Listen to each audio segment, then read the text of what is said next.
Welcome to The Bitch in My Brain, the personal growth podcast where we address negative self-talk, build confidence, own our self-worth, and have a good-ass time doing it. Hosted by me, Josie Woods, life coach, entrepreneur, and light chaser. Get ready to embrace self-love and start living in your light. Now let's get after it. Hi, everyone, and welcome back to the Bitch in My Brain podcast. My name is Josie. It is a pleasure to be with you again. I am a little nervous for this episode. I feel like my body's kind of buzzing, and I'm not sure if it is because it's kind of this recent uncovering or, and this is probably more it is deeply tied into my nervous system and how I feel. We'll say it like that. And really where it started from was I had a coaching session and we were talking about the podcast, and my coach was asking me, what is the root of what you're wanting to do with this? What is the core, goal you have? And without even a second thought, community comes to mind. That is the sole purpose of what I believe I am doing with this, is creating a community, giving space to women who can come together and connect. Like, I believe it so deeply. And so we were kind of talking about, maybe some of the areas that are getting in the way of me building this community. And as she coached me through it, what I really realized is I have trust issues with people. I have very deep trust issues with people. And that essentially has been getting in the way of me creating a, solid community. Because how can I create this open space and accepting space when I'm essentially still sus about people? And so I really wanted to kind of speak to that and how I really developed these trust issues, and how, I'm kind of planning to start to move through them and really allow myself to dismantle this limiting belief that I have that people can't be trusted and they'll ultimately disappoint you. And so really where this first started, back in childhood, as it usually does, you guys have heard multiple times me talk about soccer and my relationship with my coaches and everything. And this idea that people can't be trusted or there's not anyone that is going to support me was kicked off by my relationship with soccer coaches and the inappropriate ways that they would talk to me. And really where that first trust issue came from was with the other adults in my life, my parents, some of the other parents who didn't stick up for me, who, it's not like they condoned that behavior, but their inaction was still inaction. Like, I couldn't trust that they would be there for me and take, have my back, essentially. So that's really where it kicked off as far as being sus with adults in my life. Then I want to say it started to kind of move into friendships, and specifically women or girls at the time. But where it kicked off was we were at a out-of-state soccer tournament, and we had, I think, 3 moms that came to be like the chaperones. And so we were at this tournament and we each split up. So there was usually like 4 girls per room. And so I was with, these 4 girls. I won't name names, but I was kind of a mischievous kid. I like to have fun. That still is very much rooted in me. I like to joke around. And so one of the nights that we were there, we were hanging out with some of the other girls in another room, and this girl had some like kettle corn popcorn. And so we came up with an idea to like steal her popcorn, take it back to our room, and then like prank call them. And so we did that. We were having fun. And then next thing you know, there's a knock on the door, and it's my mom, because she was one of the chaperones. She walks in, and she has us all sit on the bed. And she was like, "So were you girls prank calling the other girls? Like, who was a part of it?"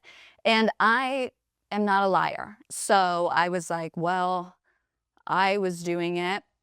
And so she asked the other girls, and one of the girls was like, "No, I didn't have anything to do with it." And so it was at that time where I logged, where I'm like, these friends of mine would rather throw me under the bus and essentially disappoint me by not, taking accountability or being there. And so it was in that moment, I have a very distinct memory, that I was like, oh, friends can't be trusted either. And so I definitely from there really began like feeling people out. And there were only a select few of people that I would want to hang out with. And I think that's half the reason why I became super close and essentially only had like one best friend growing up, because I felt that other, girls around me were scary. They could, stab me in the back, or they could do something that, disappointed me. And so I really kept my circle small because I didn't want to get hurt. I didn't want to be disappointed. And I carried that into really high school, and specifically my senior year. I think I've talked about this before, but I kind of left my high school friend group and started hanging out with one of my friends, and then some people from another high school. Sorry, I'm kind of like nervous and a little shaky, but really at that time, so my senior year, when I linked up with this girl, we had both kind of left our friend group. We aligned as far as music and smoking weed and chilling and all of that. And so we became very close. And at that time, being that we were hanging out with the other girls at this school, they were super chill. We had alignment on a lot of things. So I was actually feeling really good. I was like, okay, I've got a new girl group that, I feel like I can trust. They're super chill, love everything about them. Like, I was having so much fun with them. And we all went to the same college, which was a lot of fun. And I decided, so after we got out of the dorms, and at that time, Sam and we had started dating a few months before our freshman year of college. And so naturally, I was hanging out with him a lot, and I was, hanging out with people in his dorm, yada, yada, yada. So there was a little bit of separation between my friend from high school. I feel like I need to add a name. We'll call her Sally. And so, our relationship kind of changed, but in no way I want to say, a negative way. There was just a little bit more space that between us, pursuing other areas in our life. And freshman in college, we're exploring. And so then the next year, our sophomore year, when we move out of the dorms, me and a few of the girls that were at the other high school, we decided to move in. And me and Sally shared a room. And like I said, I was over at Sam's, staying at Sam's pretty much every night, which I thought she would have enjoyed, being that she was only having to pay half of the room rent. But what I slowly started to realize, and it came to a head, was I could feel a little bit of a shift, but I was like between us, but I wasn't like, it wasn't, I just thought we were, growing up and liking different things, but we were still close. And then one day, out of the blue, we were in the kitchen.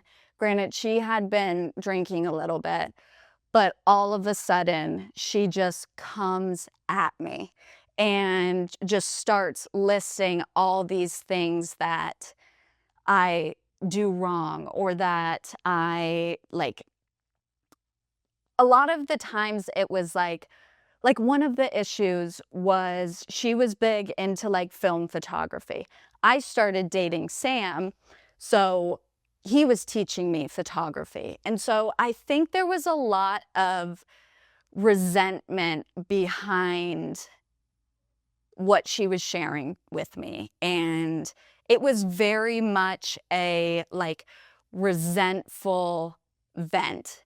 And I remember being in that kitchen and just like my whole body, it's almost like a wall immediately went up, because once you hurt me, I build a fucking fortress.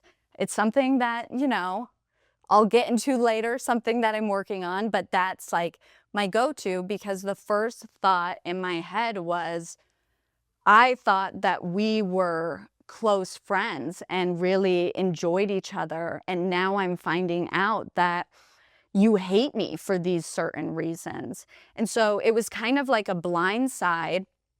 And yeah, it reinforced that limiting belief of people can't be trusted. People are going to disappoint you. Friends are going to disappoint you. So you need to be more guarded. And I literally moved out the next day, grabbed all my shit, and I was like, I will not be a part of this if you hate me for these reasons so much. And I'm not kidding you when I say it's like photography. Like it wasn't like, hey, you say mean things when you're drunk or yada, yada, yada. It was very surface level things. And so I flagged that. And then I had another friend, and she was one from the other high school. We'll call her May. I don't know. I'm thinking Sally May. I don't know. We'll call her May. And when we first met, I was like, I fuck with this girl heavy. I thought she was like super chill. Once again, we had a lot of things in common. And yeah, I really fucking liked her, like so much. I wanted to be really good friends with her. And at the time, she was really close to Sam. They have had a friendship, forever. So I was like, oh, sweet. We have our little crew. And so we were at a Friendsgiving with everyone, and we were sitting around after we ate and listening to records, Pretty Lights, of course. And I was having a blast. I was like, oh my gosh, look at the friends that I made. Like, I love this group. This is so fun. These girls are so, amazing. And so later that night, I went to another party or something, and I get a text message with a screenshot from Sam, and it's from May, and it's basically her just ripping me apart and, essentially calling me like a fraud and a poser, and that, he shouldn't be with me. And I remember when he forwarded that to me, it like broke my heart, because I really liked this girl, and it made me more like sad than it did like, oh, this girl's talking shit about me, yada, yada, yada. There wasn't anger. It was disappointment. It was sadness. And I remember texting her, and I was almost like pleading with her to like stay friends and be like, oh no, like this is why, or like, no. Like, I just remember trying to salvage it so much, and I felt like, okay, once again, I'm being, these people that are close to me that I fuck with so much and wanted a close relationship with, that I thought we had, are now, think these things about me and aren't wanting to be my friend. So in that case, once again, wall went up. And from there, it kind of solidified that limiting belief of you can't trust anyone and people will disappoint you. And so kind of the rest of college, so my junior and senior year, I basically chose one friend, my friend Tay, and I didn't need or want anyone else because I knew through and through that I could trust her. And I still feel that way today, but I knew that she wouldn't do anything to hurt me, or she wouldn't hold these things and I'll be blindsided. So it was that was kind of when I was like, okay, my circle is small as fuck, and that's how I like it, because that's my safety. She was essentially my safety blanket of like, people won't hurt you if we're together. And that moved in after college into like my early 20s, where once again, my circle of women were very small. I think I only truly like trusted or nourished like 3 relationships that I had. And it really, where things began to shift for me was once I decided to get on my sobriety journey.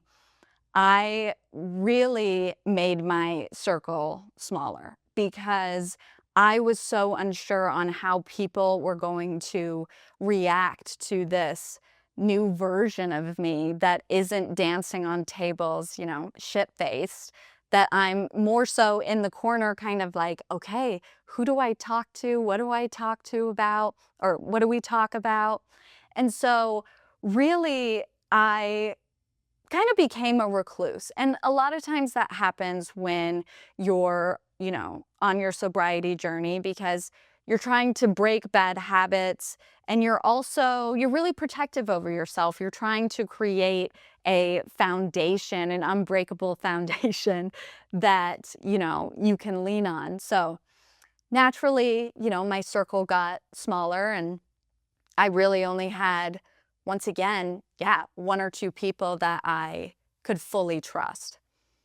And then once, I think it was probably 2 years in, maybe a year in, I started going to this yoga studio and I met these 4 girls. And they were really cool.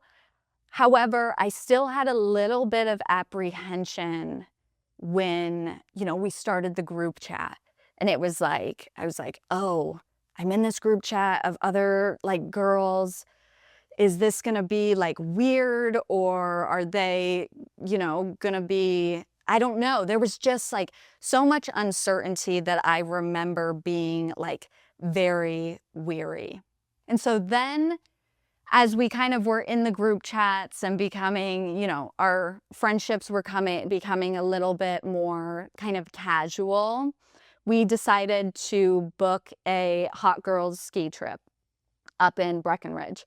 And before we were going, when I was packing my bag, all I kept saying was like, I don't want to do this. I don't know how this is going to turn out. Like, I'll be up there by myself. Like, I don't really, like, I know these girls, but I don't know them in the capacity of spending like 3 days together. And yeah, I remember being like, I don't know how this is going to turn out. Well, we got up there, and honestly, it was a great weekend. I feel like that was really the kickoff that was showing me that not everyone is out to get me. Not all women have an ulterior motive.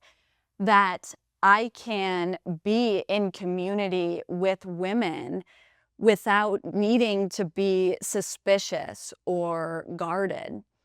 And I'm so happy that I met these women because, one, they have become some of my closest friends and, people I have told things that I wouldn't have told, other people, as well as they've shown me what's possible when you do welcome people into your life and you honestly, in a way, like, give them a chance and not go in being scared or apprehensive. Because I think back, I'm like, I wonder how many good relationships or connections I didn't allow to come to fruition because of this limiting belief that people can't be trusted, that friends will disappoint me. And that's just, we're supposed to be in community. We're supposed to be surrounded by, support systems of all ages, races, the whole thing. And looking back as we were, talking about this in the coaching session, I really was able to reflect and look at the relationships I have in my life right now and how supported I actually am, how many people are looking out for me in my best interests. And if they do have feedback, they're not going to trap me in a kitchen or, roast me over text. I do want to say really quick that the two girls I mentioned, I still very much, fuck with them. I do not, as you can tell, as I've made progress, I do not hold any resentment or anything like that. I really do, especially May, I really do, enjoy her. And yeah, so I just want to make sure that the people that I'm naming know that, there's no hard feelings and, I still care about them. Where was I? I don't know. But kind of how I want to wrap up this podcast is, just showing that it is okay to be open to others and not be afraid to pursue connections out of fear that something bad might happen. And that doesn't mean that you don't use your discernment with people. I mean, there are people that are, I don't want to say not good people, even though actually I'm going to say that. However, what I'm realizing, it's kind of like, don't judge a book by its cover in a way, because, I can be open to meeting new people and not having my guard up. And then, if they do something that is not in alignment with what I believe, I'm still able to move on from that friendship or relationship without adding on and bringing up that limiting belief of, I can't trust people, people disappoint me. That is not a belief that I want to carry through life, because I do think it keeps me stuck in a lot of ways and really introduce this new belief that people can be trusted and connecting with others is safe. And so, yeah, I'm like, what did I just say? But yeah, that's what has come up for me. Like I said at the beginning, I was definitely a little nervous, and who knows how I'll feel, watching this back.